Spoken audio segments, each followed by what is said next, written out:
কি বিষয় নিয়ে কেন আজকে আপনাদের এই বিক্ষোভ করবেন? আপনারা জানেন বিগত 2022 সালে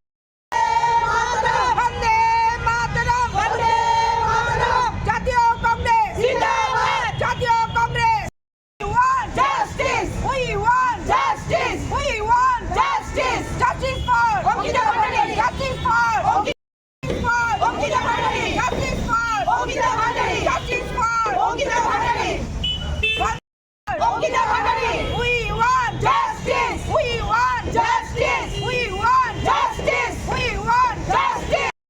আজকে আমরা অল ইন্ডিয়া মহিলা কংগ্রেসের মাননীয় অধ্যক্ষা শ্রীমতী অলকা লাম্বাজির নির্দেশে আপনারা জানেন বিগত 2022-এ উত্তরাখণ্ডে যে অঙ্কিতা ভান্ডারীর উপর নির্মম অত্যাচার সংগঠিত হয়েছিল এবং তাকে হত্যা করা হয়েছে।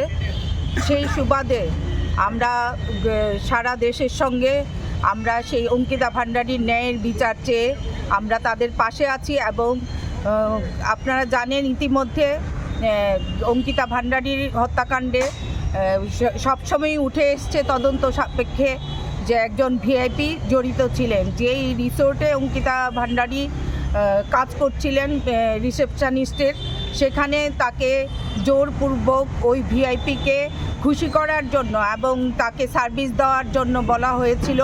সে যখন এটা করতে নারাজ ছিল তখন তাকে নানাভাবে অত্যাচার করে হত্যা করা হয় এবং কিছুদিন আগে সোশ্যাল মিডিয়াতে একটা ভিডিও ভাইরাল হয়েছে যে ভিআইপি, যে এখানে বিজেপি সরকার তাকে বারবার আড়াল করছে, সে হচ্ছে রাষ্ট্রীয় বিজেপি মোর্চার আরএসএসের একদম একনিষ্ঠ কর্মী এবং নেতা।